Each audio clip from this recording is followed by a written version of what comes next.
So, I have very little idea where I am right now.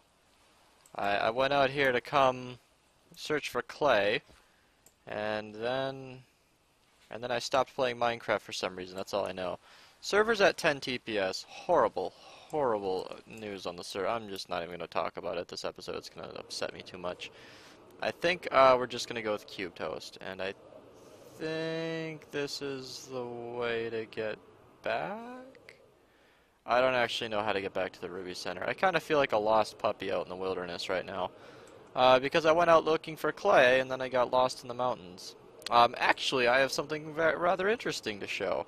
I went right outside the slime perimeter, and then I found a quad, not a quad, I found a witch hut.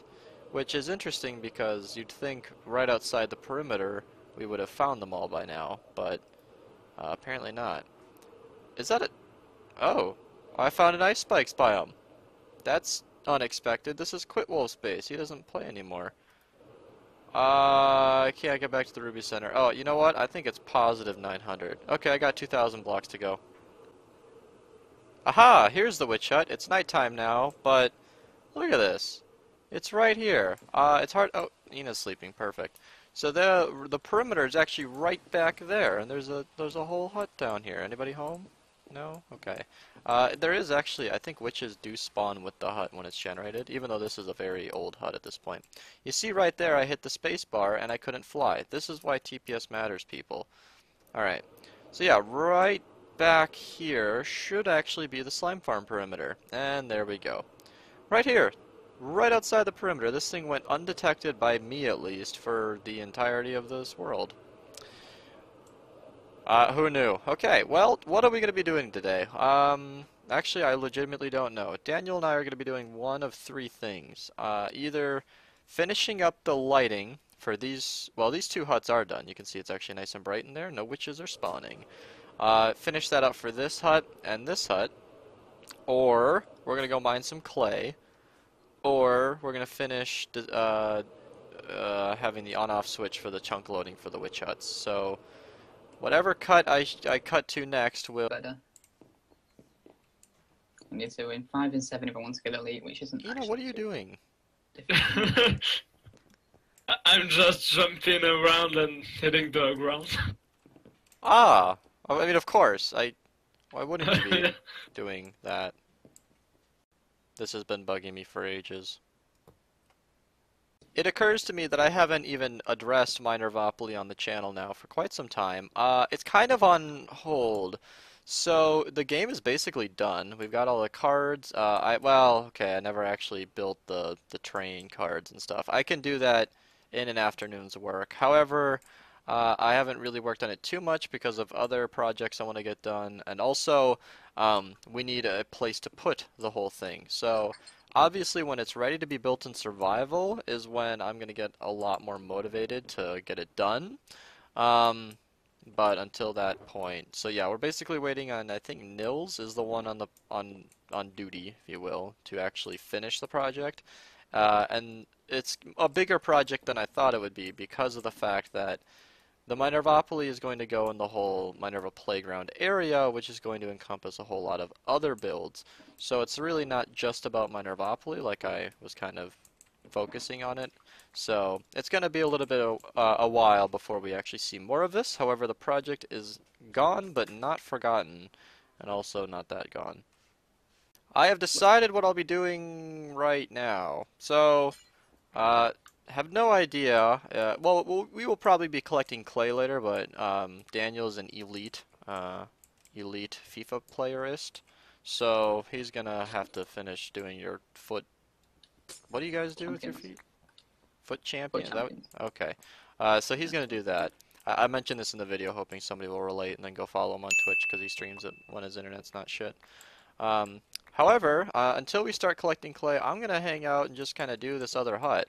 If you haven't seen the last video I posted, then basically I just installed a lighting system to disable witch spawns, and I'll be messing up that project right now. Thought of the day. I really wish you could open a shulker box from your inventory. Because I oftentimes lose Little Red, where I keep all my redstone. I just put it down. I always think of it as a her, because Little Red Riding Hood. Anyway, I always put her down in all these random places, and I lose it. Lose him, her, it, and I use it to access my redstone. But like, look at all this stuff I have here. I carry all these chests, and like, if I could just, you know, right-click the ender chest and then maybe open up its inventory from within my inventory, oh, that would be amazing. Because I keep putting it down and then picking it back up and down and up and down and up, and either I lose it or I get annoyed or both. So, I don't know. Just wanted to know what you guys thought in the comments. So I just noticed something interesting. I mean, this is actually probably pretty obvious, but I was I would say pretty lucky, pretty effective in actually making this whole area down here pretty compact. And one thing I just realized is I have two of these facing down, and that's just how I place them. And if you needed to project the signal from higher up, you could just use one more observer. And that would keep it from disabling the spawns or slowing down the witch huts, and you could, you know, send the signal down a little bit further if you needed to. So something I've actually noticed is the fact that I don't need redstone dust underneath those observers. Well, instead of redstone dust, I could place something like, I could place rails to just update the pistons, because I believe they're being bud powered by the observers. I might be completely wrong even. But I did also notice that if I'm using rails to power the observers, then they could actually go right on top of the pistons. It's too late to change it now. It's really not going to make a whole lot of difference. You might be seeing some stuttering in this recording, and that's because for whatever reason, my CPU is at like 99% utilization right now, and I had to close a bunch of programs just to be able to record at a regular frame rate. I don't understand what's wrong. Well, specifically, I mean, I've been able to get by, but my CPU is not good, and I'm trying my best here. But now it is time to put in. That's a skeleton horse. Now it is time to put in the observers that will actually trigger the farm on and off. So it looks like the trigger for this farm is right here. This is the input that turns the farm on and off. You can see it goes underneath the ice stream and gets triggered from the Ruby Center. So we can actually take this and move the signal up just like we did last time. And it looks like this is where I'm going. Perfect, because that's diagonal of this, meaning the redstone for the farm is actually on this side. And so I have a lot of room over here to work with. And let's get that done. And just like that, Project Time Killer while Daniel's playing FIFA is finished.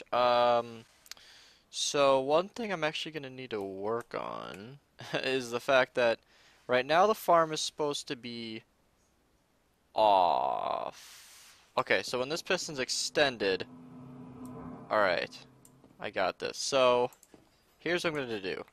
I'm going to disable that, and I believe this side is on as well, so I'll disable that. And then I need to go up through here, come down here, and then I need to actually trigger this somehow. Still not sure entirely how I'm going to wire this up. It's probably going to be messy. Trigger that once. Come back up. Now this is extended, so it's powering on all of that. This coming back down should... And now, because these need to be flipped, they are on right now, which is good. So when I update this again, they're all gonna turn off, which is bad. So let's just do that once. There we go. So now those are on, and they're on. Perfect. So now, when this is all extended, the pistons forget their blocks because observers, and everything turns on. And now the witch huts are completely disabled. Wow. Okay. I just realized something big. So this piston, slime blocks will slow down spawning. Pardon the background noise if you can hear it. People are cooking Easter stuff. And I did the same thing over here. I can't believe I missed that.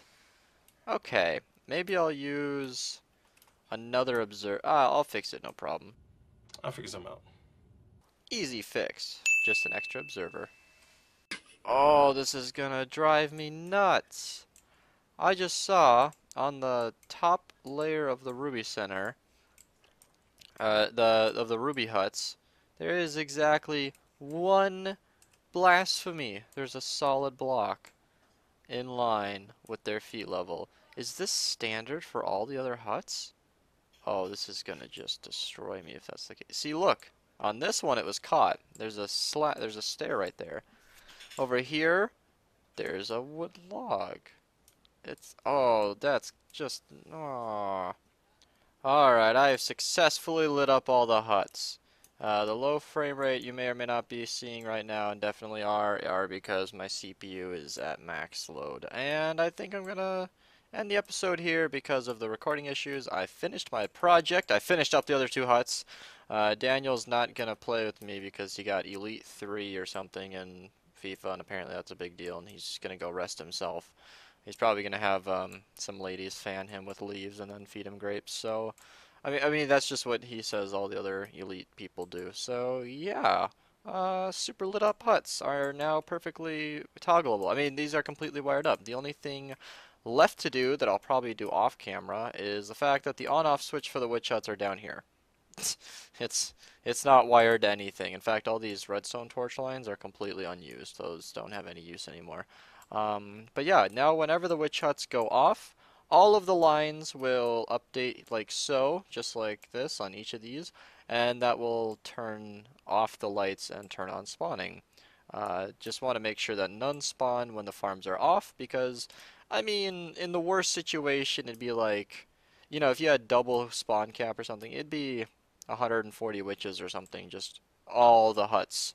Normally it'd be like 70, but yeah, now we don't have them spawning at all, which means someone could be AFK in the middle of the Ruby Center, and assuming there aren't any missed dark spots, there should be no mobs in the perimeter at all. I should address that because these guys are named, they don't count towards the hostile mob cap, and some people might not know that. There you go, Bellatrix.